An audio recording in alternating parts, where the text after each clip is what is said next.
पाकिस्तान की कहानी अपने बच्चों को जो है आपने जरूर सुनानी है ताकि वो पाकिस्तान की कहानी ना भूलें. Well, our forefathers they thought that we are different from the Hindus in every possible aspect of life. Our religion is different, our customs are different, our traditions are different, our thoughts are different, our ambitions are different. That was the foundation of the two nation theory that was laid there.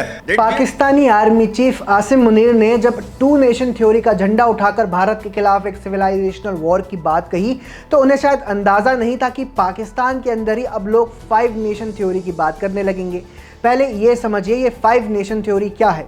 अगर 2 nation theory कहती है कि हिंदू और मुसलमान एक साथ नहीं रह सकते, तो अब पाकिस्तान के लोग कह रहे हैं कि पंजाबी, पश्तून, बलोच, सिंधी, मुहाजिर ये भी एक साथ नहीं रह सकते. 1971 में बंगालियों ने दिखा दिया था कि धर्म के नाम पर बना पाकिस्तान एक सफ़ेद झूठ है.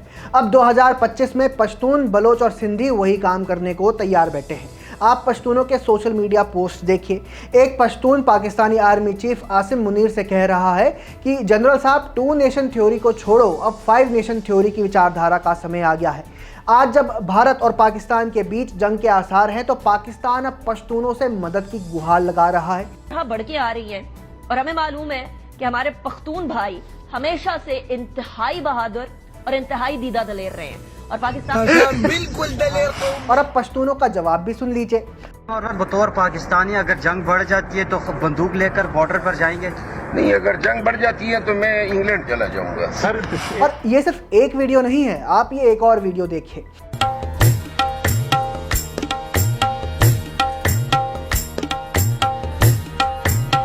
ये वीडियो पश्तूनों ने बनाई है जिसमें वे पीएम मोदी को अपना सलार यानी लीडर कह रहे हैं और अपील कर रहे हैं कि पाकिस्तान के सामने झुकना नहीं है, हम आपके साथ हैं.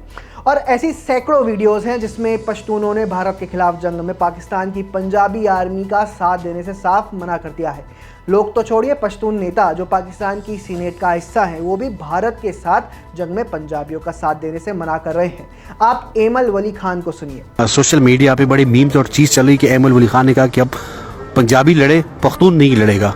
ये एक चीज़ हैशटैग चल रही है. अच्छी बात नहीं है क्या? क्या पंजाबी नहीं है पाकिस्तानी? क्या पंजाबियों को पाकिस्तान नहीं पसंद?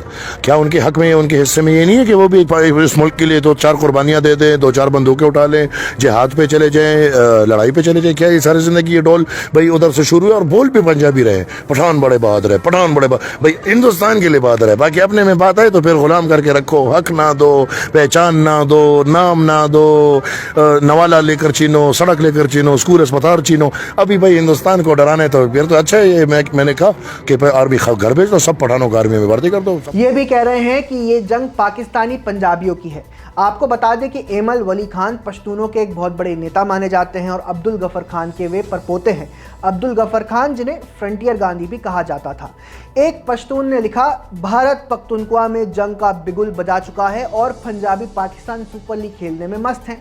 ये कटाक्ष था कि आज़ादी के बाद से ही पाकिस्तान ने पंजाब के अलावा सभी प्रांतों को जिल्लत में रखा और अब जब जंग की बारी आ रही है तो पश्तूनों से मदद मांगी जा रही है. एक पश्तून ने लिखा कि खैबर पख्तूनख्वा में स्कूली बच्चों को बंदूक चलाना सिखाया जा रहा है ताकि वे लड़ाके बन सके, जबकि पाकिस्तान पंजाब में बच्चों को डॉक्टर, इंजीनियर, वकील, प्रोफेसर और ब्यूरोक्रेट्स बनने की शिक्षा देते हैं. उन्हें लीडर बनाया जाता है ताकि वे एक दिन पश्तूनों पर राज कर सके. इन पोस्ट से आपको यह आइडिया तो आ ही गया होगा कि पश्तून पाकिस्तान से कितनी नफरत करते हैं. इसलिए तो पश्तूनों ने अब भारत पाकिस्तान के बीच जंग जैसे हालातों को पाकिस्तानी पंजाबियों और भारत के बीच की जंग बनाकर रख दिया है. आप ये ऑडियो सुनिए. कि हमें ना इंडिया ने मारा है, ना हमारी बेइज्जती करते, बल्कि वो हमसे हमेशा प्यार करते हैं. हम क्यों उनके खिलाफ लड़े? हम इंडिया को अगर उस कुछ भी नहीं कर सकते, उनके मॉरली उनको सपोर्ट करेंगे. इसमें एक पश्तून जर्नलिस्ट कह रही है कि हम पश्तून भारत के साथ क्यों लड़े? भारत तो हमसे प्यार से पेश आता है और पाक आर्मी की तरह हमारी बेइज्जती नहीं करता, तो हम जंग में भारत के खिलाफ क्यों लड़े? तो ये है पाकिस्तान के हालात. एक और है भारत के लोग जो अपनी सेना और सरकार के पीछे मुस्तैदी से खड़े हैं और दूसरी तरफ है पाकिस्तान जो जंग की गीदड़ भभकी तो दे रहा है लेकिन उसके अपने लोग खुद उसके खिलाफ बगावत पर उतर आए हैं. और ऐसा होना भी था क्योंकि पाक आर्मी ने अमेरिकी डॉलर्स के लालच में अपने ही लोगों के खिलाफ जो नरसंहार किया है, तो उसके बाद लोग उनके साथ क्यों खड़े होंगे? और ये तो हमने सिर्फ पाकिस्तान के एक प्रांत की कहानी आपको बताई है. बलोचिस्तान में तो हालत खैबर पख्तूनख्वा से भी ज़्यादा खतरनाक है. वहाँ तो पाक सेना के खिलाफ एक अघोषित युद्ध चल रहा है. ऐसा ही हाल सिंध का भी है और गिलगित बाल्टिस्तान का भी है। और यही है पाकिस्तान की सबसे बड़ी फॉल्ट लाइन। ये फॉल्ट लाइन भारत को भी पता है और पाकिस्तान को भी। पाकिस्तान जानता है कि अगर भारत के साथ युद्ध होता है तो उसे 4 भागों में टूटने से कोई नहीं बचा सकता, इसीलिए वो पाकिस्तान हमेशा तो न्यूक्लियर अटैक की धमकी देता रहता है। उन्होंने कह दिया ना कि अगर हमारा पानी बंद करेंगे तो फिर जंग के लिए तैयार हो जाएं।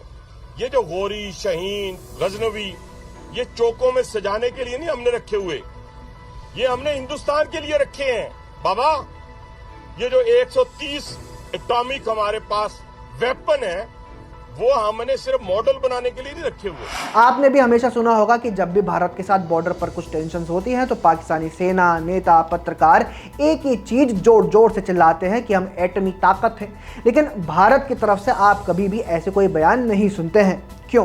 क्योंकि पाकिस्तान के न्यूक्लियर अटैक के राग के पीछे उसका डर छिपा है। न्यूक्लियर चिल्लाकर वो दुनिया को संदेश भेजते हैं कि आओ डीएस्केलेशन करवाओ, युद्ध को रुकवाओ, क्योंकि अगर भारत से युद्ध हुआ तो एक देश के रूप में मेरा अस्तित्व खत्म हो जाएगा। अगर आपको ये वीडियो पसंद आया हो तो कृपया कमेंट करके ज़रूर बताएं। जय हिंद।